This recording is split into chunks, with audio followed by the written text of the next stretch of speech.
Sometimes the most extraordinary lessons come from the quiet cries of the wild. In the wide deserts of New Mexico, Clara Whitmore had spent her life guarding her family's ranch, carrying the weight of loss and the burden of survival. But one evening, as the sun bled into the horizon, she discovered a fragile wild foal trailing her every step. At first she thought it was simple curiosity, a stray shadow clinging to her path. Yet in the foal's eyes, she saw not hunger, but a desperate plea for help, a longing deeper than survival.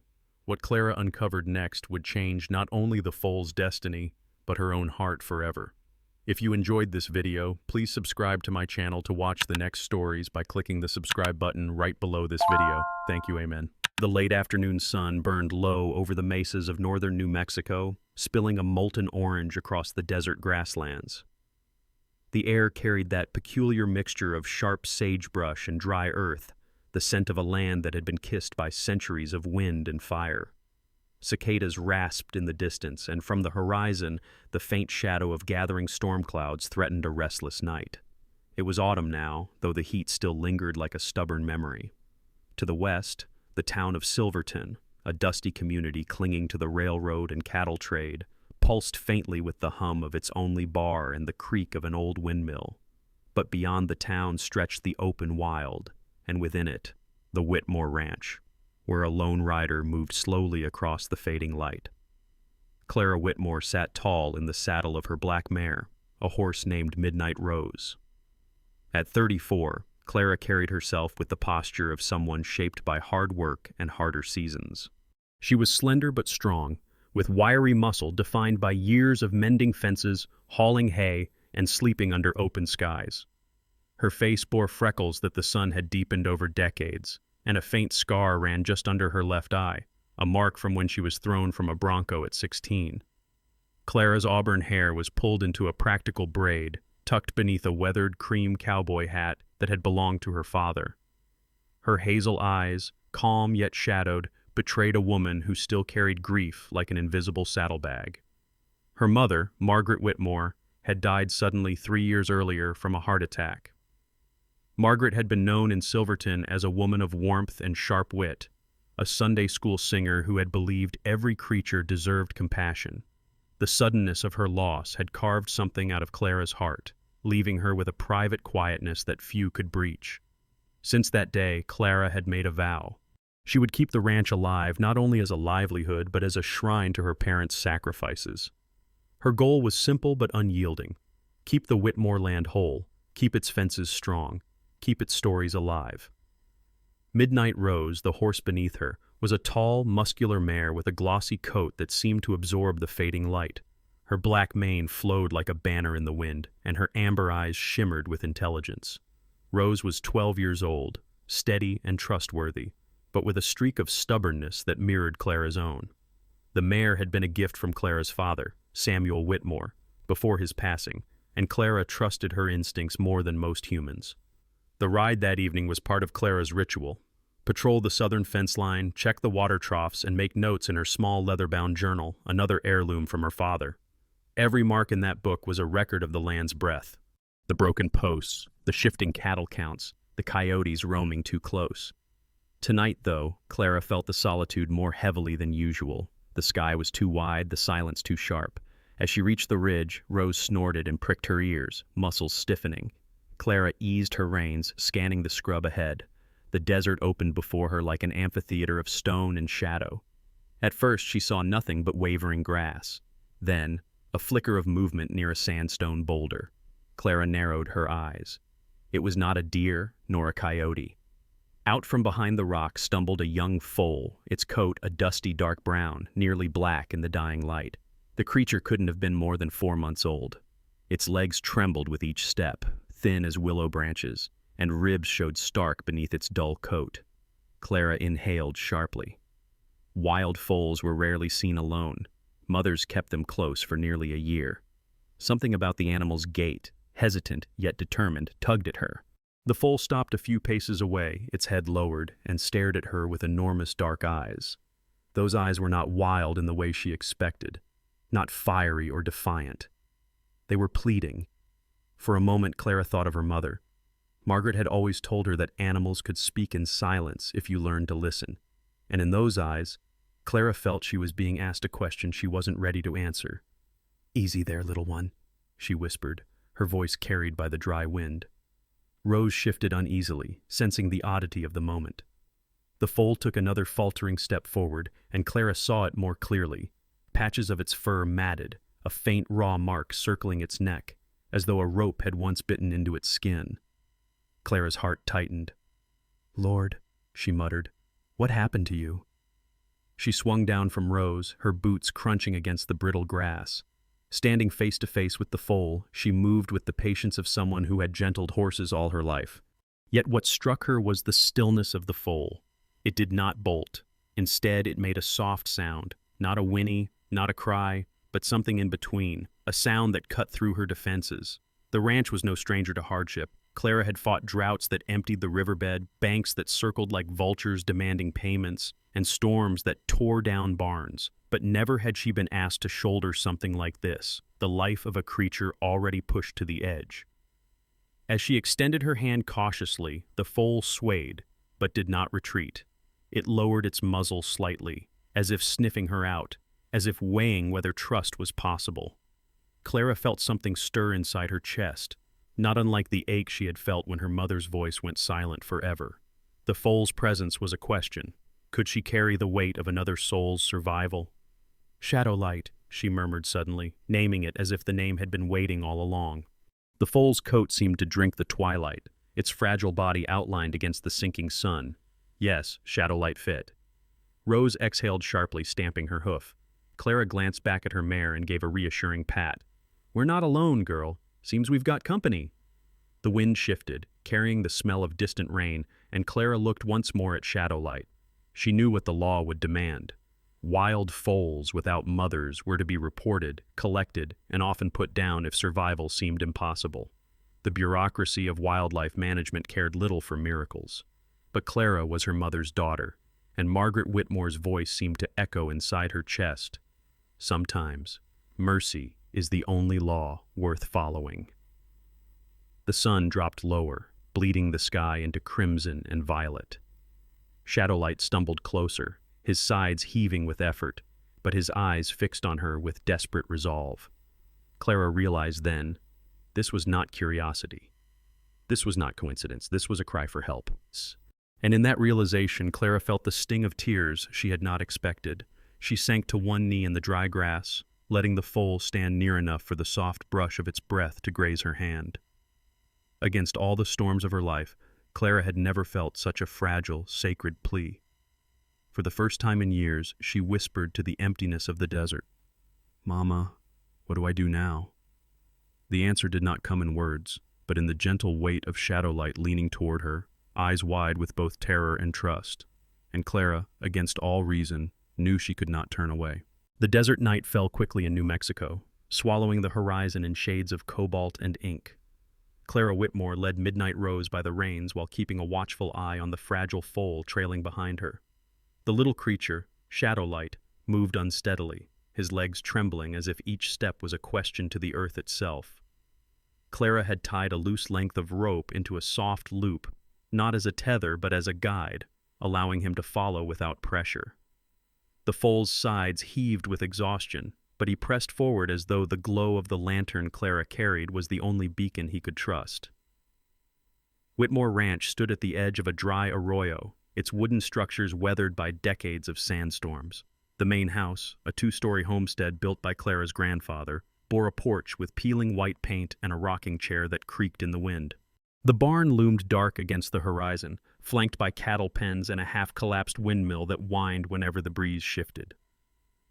To most in Silverton, the ranch looked like a stubborn relic. To Clara, it was her sanctuary, her burden, and her inheritance. Shadowlight stumbled once more as they reached the corral gate. Clara opened it, leading him into a small pen usually reserved for calves. She spread hay across the ground and filled a bucket with water from the well. The foal sniffed hesitantly before drinking, each swallow sounding like a fragile promise. Clara leaned against the post, her lantern casting a circle of golden light that caught the ribs showing under his skin. The sight drew up a memory she wished would fade, her mother's voice, gentle and insistent, telling her as a child, "Every living thing carries a story. Sometimes your job is simply to listen." Clara whispered to herself, "Guess I'm listening now, Mama." The following morning broke sharp and cool, with the sun rising pale and thin over the mesas. Clara was saddling Rose when the crunch of tires on gravel caught her attention. A sheriff's truck rolled into the yard, dust trailing behind it like a banner. She sighed, already knowing who it would be. Sheriff Tom Avery stepped out, adjusting his wide-brimmed hat. At 45, Tom carried the weight of responsibility in both his square shoulders and his eyes. His frame was tall and sturdy, his sandy brown hair threaded with silver at the temples. He had a weathered face, lined more from worry than age, and a pair of steel-gray eyes that rarely missed detail. Tom had grown up alongside Clara, riding in the same county rodeos, studying under the same harsh schoolteacher. When her father Samuel died, Tom had been one of the few steady hands to help keep things in order. Now, as sheriff of Silverton, he carried an authority that sometimes clashed with the gentle loyalty he still held toward Clara. "Morning, Clara," he said, his voice deep but careful. "Heard from town you brought back some company last night." Clara stiffened but kept her expression neutral. "Word sure travels fast around here." Tom's gaze shifted toward the corral, where Shadowlight stood near the fence, ears twitching nervously. He sighed, resting his hands on his belt. "You know the law. Wild horses belong under federal management, not private corrals, especially orphans. BLM would have to be notified." Clara wiped sweat from her brow, her jaw tightening. "That foal wouldn't have made it another night, Tom. He came to me, followed me all the way back from the ridge. I couldn't just leave him there." Tom's voice softened but carried warning. "I know your heart, Clara. Always have. But this isn't just about you. If the Bureau finds out you've kept a wild foal without paperwork, it could mean fines. Even worse. They'll say you interfered with management." The foal nickered softly, drawing Clara's eyes back to him. She thought of her father's journal, now sitting on the kitchen table, pages filled with notes about every creature he had ever observed on this land. She thought of her mother's belief that animals held a spirit worth respecting. Looking back at Tom, she felt both defiance and the echo of childhood trust. "Tell me, Tom," she said quietly, "does following the rules always mean doing the right thing?" For a moment, Tom didn't answer. The silence stretched, broken only by Rose pawing the dirt and the foal shifting restlessly. Finally, Tom removed his hat, running a hand through his hair. "Sometimes the rules are the only thing that keep order in a world like this. But—" He looked at her, eyes softening. "I'm not here to haul you in, Clara. I'm here to warn you. Word's spreading. Folks saw you leading the foal home. If the wrong person calls it in, I won't have a choice." Clara nodded slowly, the weight of his words pressing heavier than the New Mexico heat. That afternoon, Clara found herself wandering into town for supplies. Silverton was small 2 streets that crossed in an L shape, lined with faded storefronts and a diner whose neon sign buzzed louder than the chatter inside. She tied Rose outside the general store, leaving Shadowlight back at the ranch under a watchful ranch hand named Luis Ortega, a teenager with quick hands and kind eyes who had worked odd jobs for her since summer. Inside the store, whispers followed Clara like dust. An older woman, Mabel Harris, stood behind the counter, her short, stout figure framed by shelves of canned goods. Her white hair was coiled into a tight bun, and her sharp blue eyes missed little. Mabel had run the store for decades, and though she cared for Clara like kin, her tongue was sharp when it came to gossip. "Clara Whitmore," Mabel said, ringing up a sack of grain, "you've stirred quite the talk. Folks say you dragged a half-dead foal back to your ranch. That true?" Clara hesitated before answering. "Found him wandering near the ridge. He's in rough shape." Mabel pursed her lips. "You've got your mother's heart, child, but hearts don't pay the bills. Be careful, or the government men'll be breathing down your neck." Clara offered a faint smile but said nothing more, carrying her supplies back out into the glaring sun. That evening, as storm clouds finally broke and rain drummed against the tin roof of the barn, Clara sat by the corral, watching Shadowlight. The foal had begun to nibble at hay, his strength faint but growing. Each flick of his ears, each cautious glance toward her, reminded Clara of the thin line she now walked. She recalled her mother's funeral, the way the preacher spoke of mercy as a burden as much as a gift.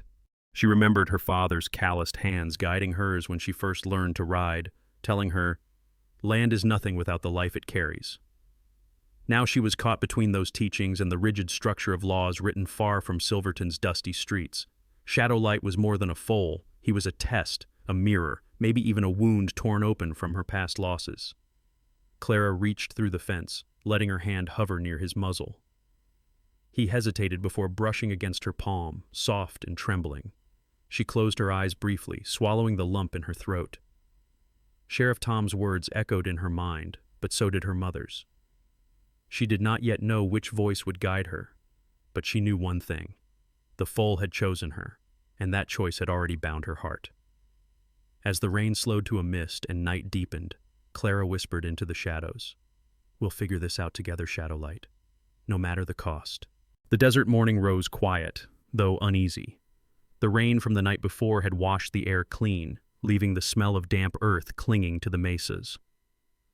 A thin mist curled low across the Whitmore Ranch pastures, making the landscape look more like a watercolor painting than hard, arid ground.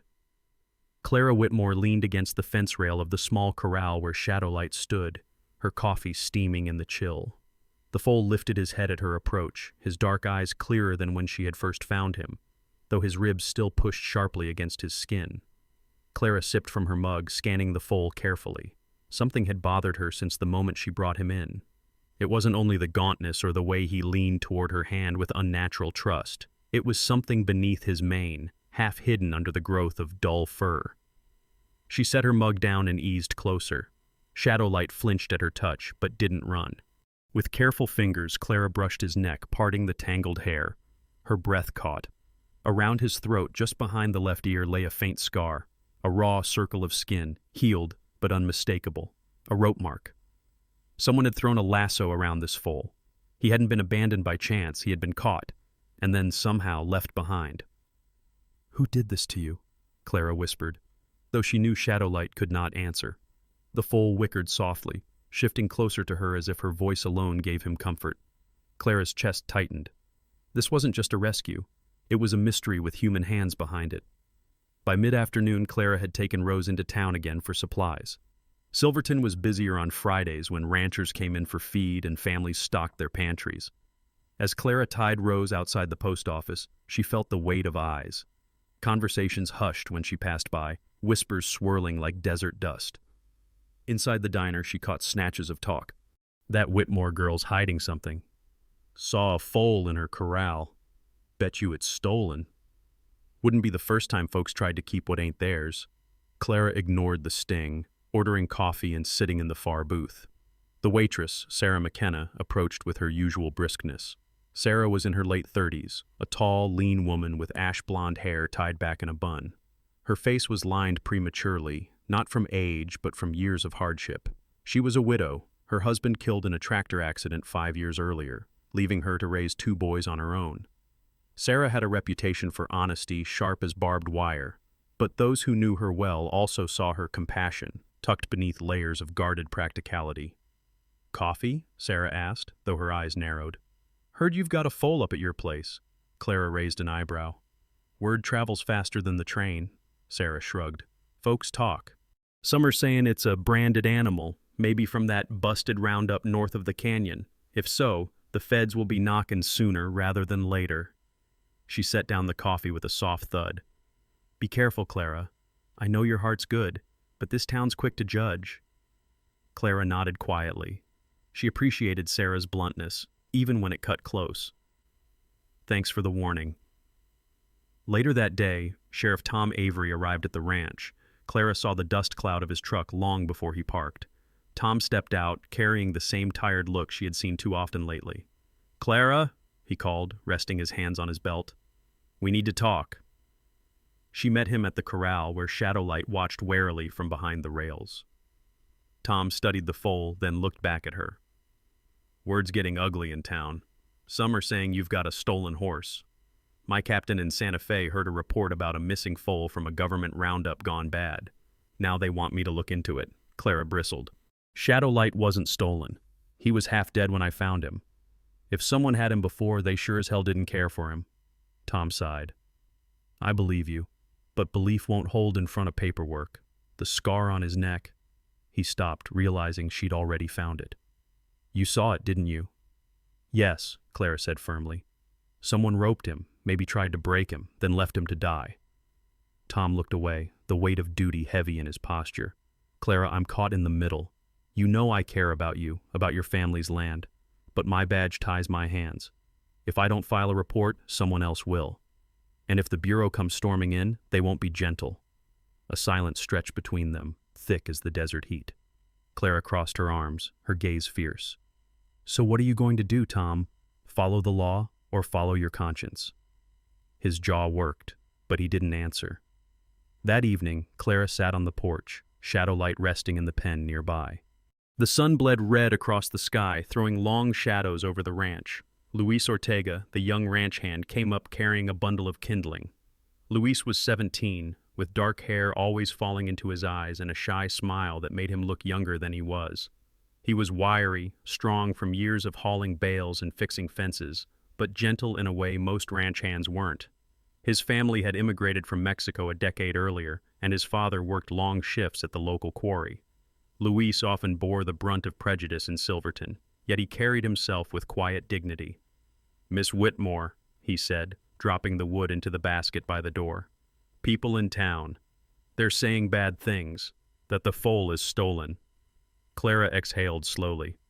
"I know. Let them talk." Luis hesitated. "If you need help, I can keep watch at night.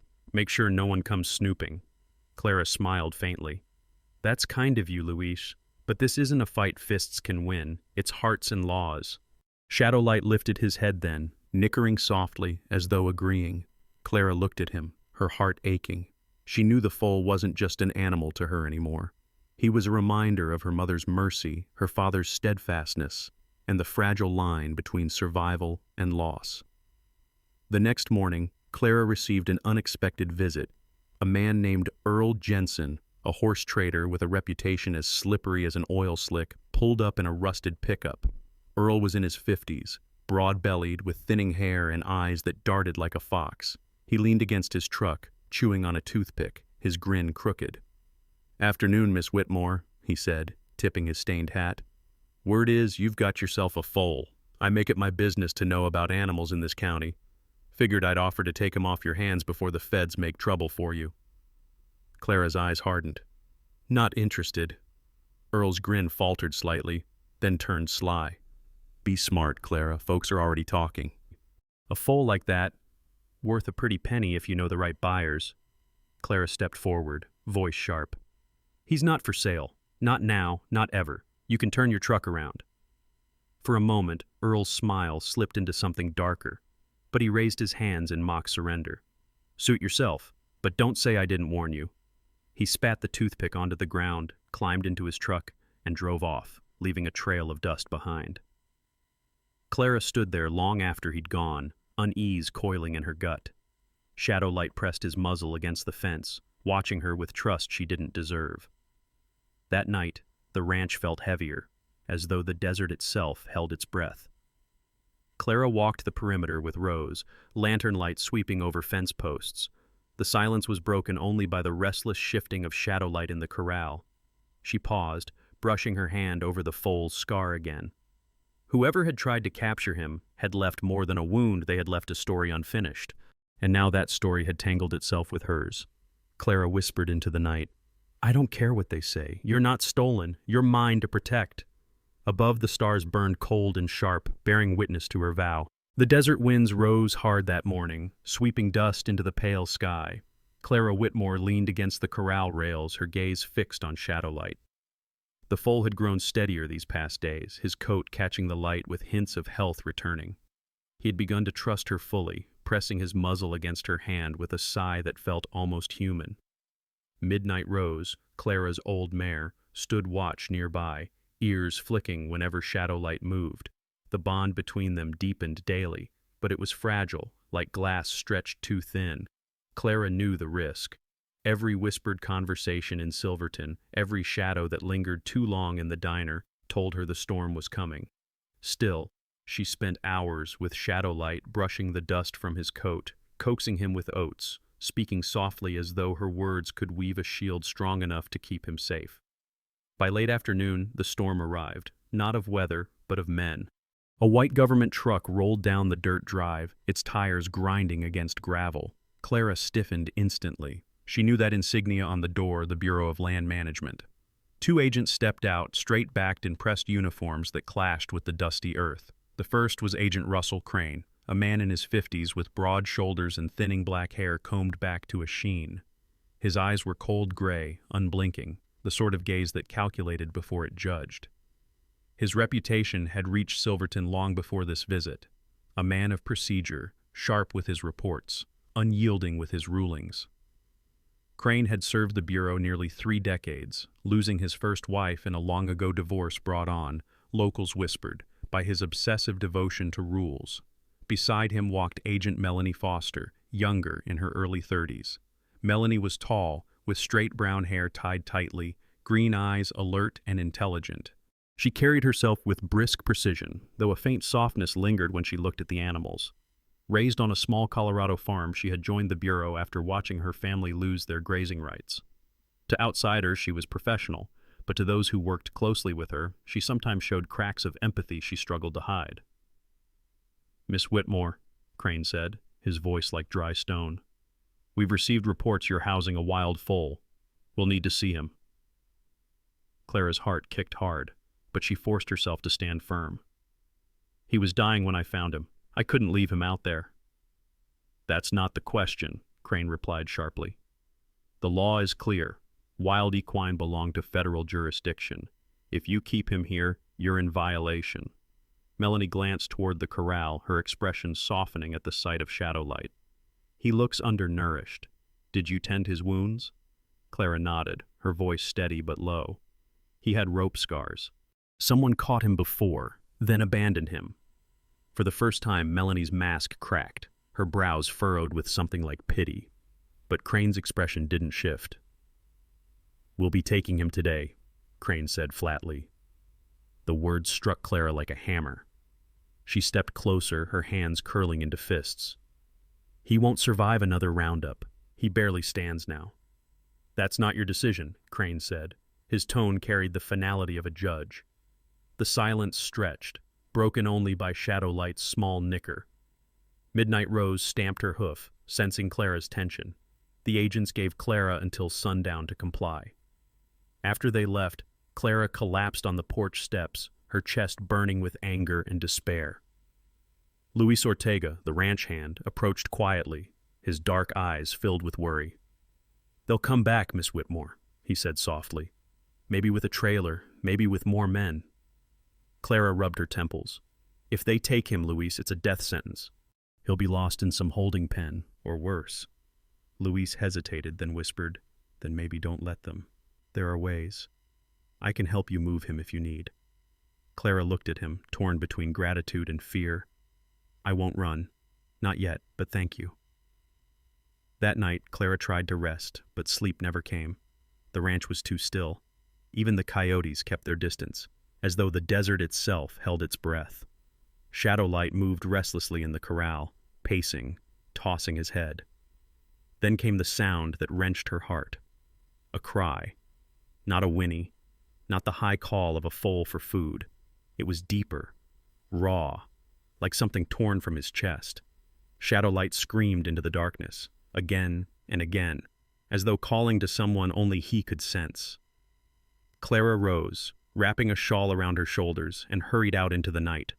The moon bathed the land in silver light. Shadowlight stood rigid, his head thrown back, his eyes wide. Each sound he made seemed filled with desperation, with longing. Clara pressed her hand against the fence, whispering, "Shh, little one, it's all right. I'm here." But Shadowlight wasn't looking at her. His gaze was fixed on the horizon, on the vast desert beyond the ranch. His cries echoed into the emptiness, carried by the wind until they seemed to disappear into the sagebrush and rock. A chill traced Clara's spine. This wasn't just fear of being taken. Shadowlight was calling for someone or something out there. She realized then that his story wasn't finished. The scar was only the beginning. Somewhere beyond the dust, a truth waited, and Shadowlight's cries were the key. Clara leaned her forehead against the fence, tears stinging her eyes. "There's more to you, isn't there?" she whispered. Something I don't see yet. The foal turned, his gaze meeting hers at last, and in those dark, glimmering eyes, Clara felt it, a secret waiting to break open. As the night deepened, Shadowlight cried once more, his voice rising like a beacon into the desert. Clara closed her eyes, her heart breaking and binding in the same breath. The storm wasn't only coming, it had already begun. The desert dawn broke pale and restless. The storm had passed, but the air hung heavy with silence, the kind that made Clara Whitmore's skin prickle. She hadn't slept. Shadowlight's cries through the night had shaken her, carrying into the distance like a plea. Now, as the first blush of sun spilled across the mesas, Clara saddled Midnight Rose with grim determination. She needed answers, and the desert seemed to hold them just out of reach. Shadowlight was calmer by morning, though his gaze kept drifting toward the horizon. Clara leaned into the corral, brushing her fingers across his scarred neck. "What are you calling for, little one?" she whispered. "Who's out there?" His ears flicked, and his chest rose and fell with something that was not fear, but yearning.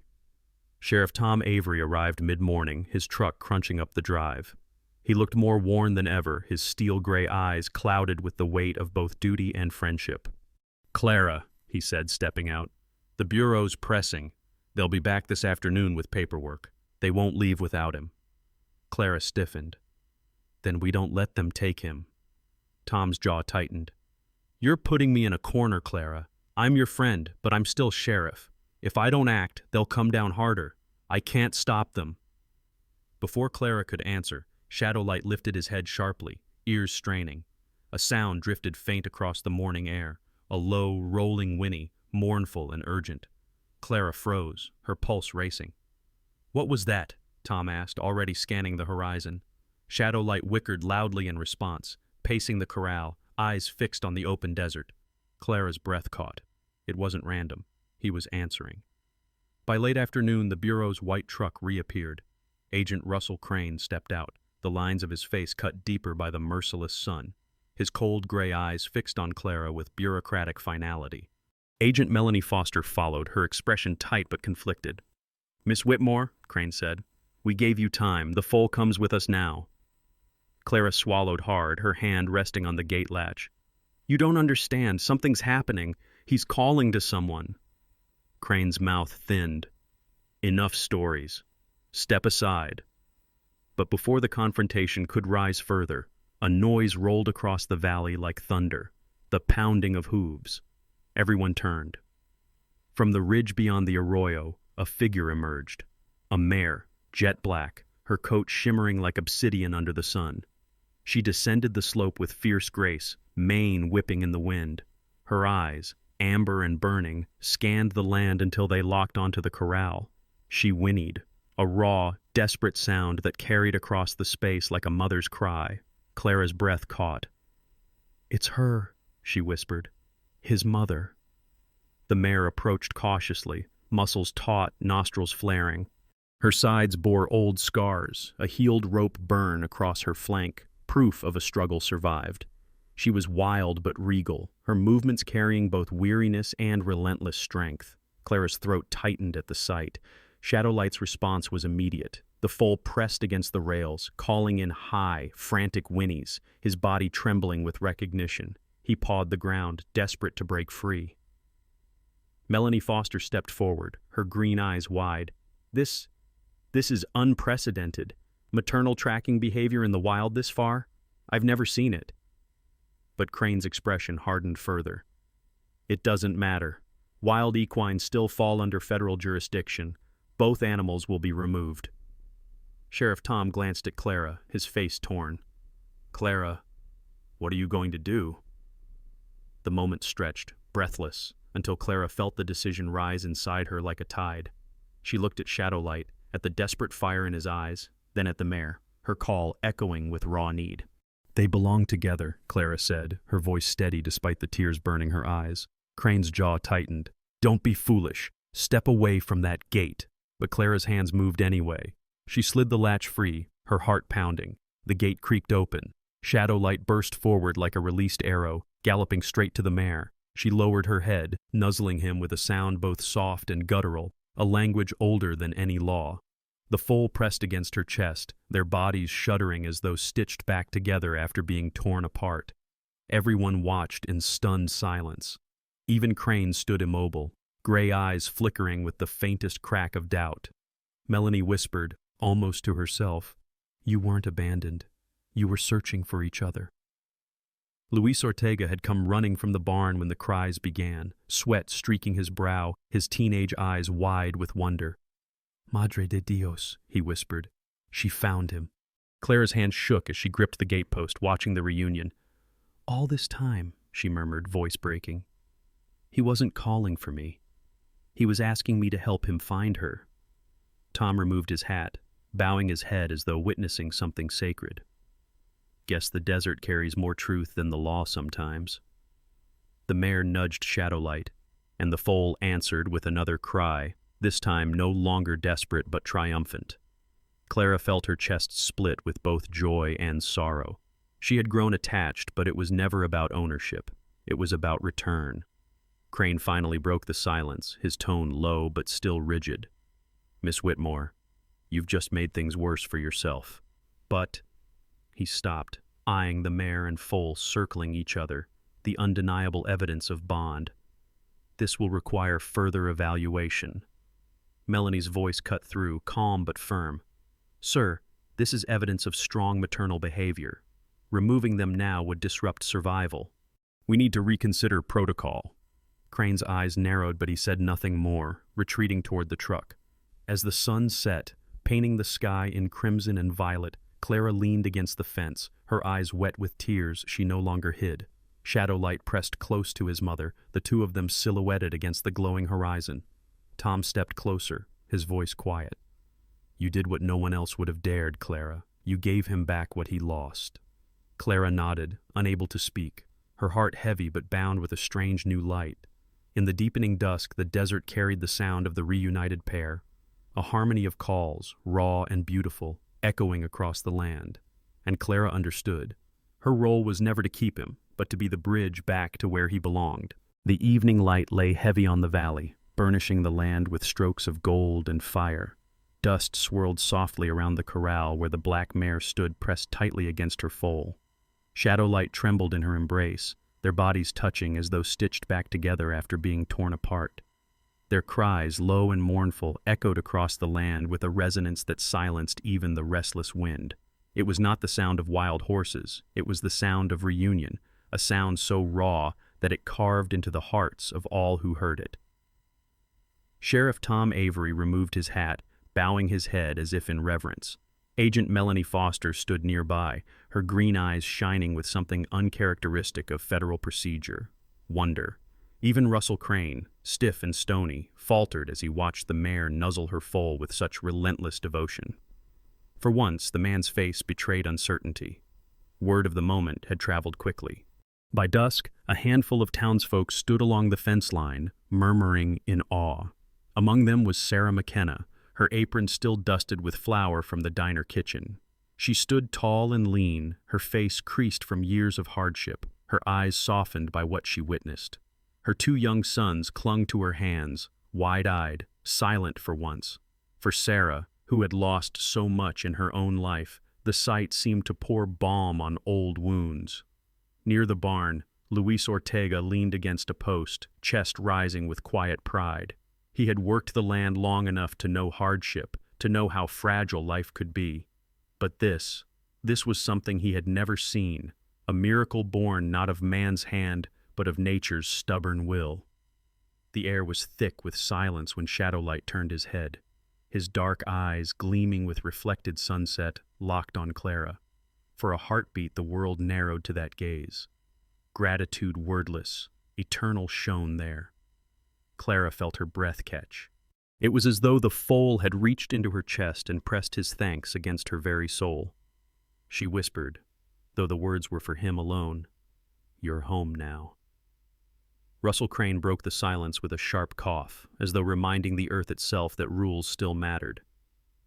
"This development is unusual," he admitted, his voice tight. "But the law remains clear. Wild equine belong under bureau oversight." Melanie Foster stepped forward, her posture brimming with quiet defiance. "Sir, with respect, this is no ordinary case. We are witnessing rare maternal tracking behavior. Documenting this could advance our understanding of wild herd bonds. Removing them now would destroy invaluable data. Crane's jaw flexed. He was a man carved from statutes and regulations, but even he could not deny the scene before him. His gray eyes flicked to the growing cluster of townsfolk, to the sheriff standing solemn and unyielding, and finally back to Clara, whose expression was fierce with love and defiance. Tom spoke next, his deep voice steady. "Russell, sometimes the law's written too far from the dust it's meant to govern. Look around. You really want to be the man who tears that apart?" The silence pressed down again. Finally, Crane exhaled through his nose, his shoulders dropping slightly. "Fine," he muttered. "We'll classify this as a special research exemption. Both animals will remain here temporarily under observation." The relief that surged through Clara nearly brought her to her knees. She steadied herself, gripping the fence rail. Melanie's lips curved in the faintest of smiles. In the following days, the Whitmore Ranch became something it had not been in years, a place of pilgrimage. Families from Silverton came quietly, respectfully, to see the mare and her foal grazing together. Even skeptics who had once whispered accusations stood in silence, humbled. Earl Jensen, the sly horse trader, appeared one afternoon, leaning against his rusted truck. But for once his grin faltered. Watching mother and foal circle each other, he tipped his hat in grudging acknowledgement. "Guess some things ain't for sellin'," he muttered before driving away. Sarah McKenna returned often with her boys, her tall figure framed by the fence. Her sons would laugh softly, pointing at Shadowlight, bucking playfully near his mother. And for Sarah, who had buried a husband and carried grief like a stone, the sight of life renewed offered her something she hadn't felt in years: hope. Luis Ortega grew into an even steadier presence at the ranch. Clara noticed the way he spoke softer around the animals, the pride in his dark eyes whenever he fed Shadowlight. In him, Clara glimpsed a new generation ready to protect what others might exploit, and Clara herself changed. The ache of her mother's loss, which had once weighed on her like a yoke, began to shift. Margaret's voice still whispered in memory, but now it no longer carried sorrow alone. It carried guidance, reminding her that mercy was a legacy worth guarding. Weeks later, Crane returned briefly, this time with a clipboard rather than chains. He moved briskly, noting observations, his gray eyes never quite softening but no longer entirely cold. Melanie lingered longer, kneeling at the fence to watch Shadowlight nuzzle his mother. "You were right," Clara said quietly. Melanie glanced up, her green eyes catching the light. "I wasn't brave enough to be right," she admitted. "You were. You defied the law to uphold something greater." Clara looked out at the pair grazing under the fading sun. It wasn't bravery. It was love. By the close of autumn, the Bureau made its ruling. The mare and Shadowlight would be left undisturbed, monitored from a distance. The case was filed under Special Research Maternal Bonding, a sterile phrase for something that had brought a town to its knees in reverence. Clara stood on her porch one evening, her journal open on her lap, the wind teasing her auburn braid. She wrote slowly, carefully. "Sometimes our duty isn't to own, but to return. Sometimes love means letting go, even when it breaks you." As the sun set, she looked out across the land. The Whitmore Ranch, once only a burden of inheritance, had become something new, a sanctuary, not just for cattle or crops, but for wild creatures who carried stories written in scars and silence. Clara felt her chest expand with purpose. She would transform this place into a small preserve, a haven where life could find refuge. It would be her tribute to her father's steadfastness, to her mother's compassion, to Shadowlight's silent plea that had set it all in motion. Out in the field, the black mare lifted her head, ears flicking, as Shadowlight bounded playfully at her side. He paused for a moment on a small rise, silhouetted against the fiery sky. Clara swore his gaze found hers again, just as it had that first night, a gaze of gratitude, of farewell, of love unbound by ownership. Then, with a toss of his head, Shadowlight turned and ran to his mother, the two disappearing into the wide expanse of desert. Clara's tears fell freely, but for the first time they carried no bitterness, only release. She whispered into the dusk, "You taught me well." The lesson left behind was simple, yet eternal. Love does not bind, it frees. Sometimes love is not about keeping, but about letting go so that life can return to where it truly belongs. Shadowlight's journey reminds us that every scar carries a story, and every bond, when honored, can lead to healing. In our daily lives, we all face moments where compassion asks us to choose mercy over control, kindness over fear. If this story touched your heart, I invite you to share it with someone who might need hope today. Leave your thoughts in the comments, subscribe to the channel for more stories of courage and grace, and let us continue building a community of compassion together. May God bless each of you who watched and shared this journey. If you believe in the power of love, freedom, and healing, write Amen in the comments below.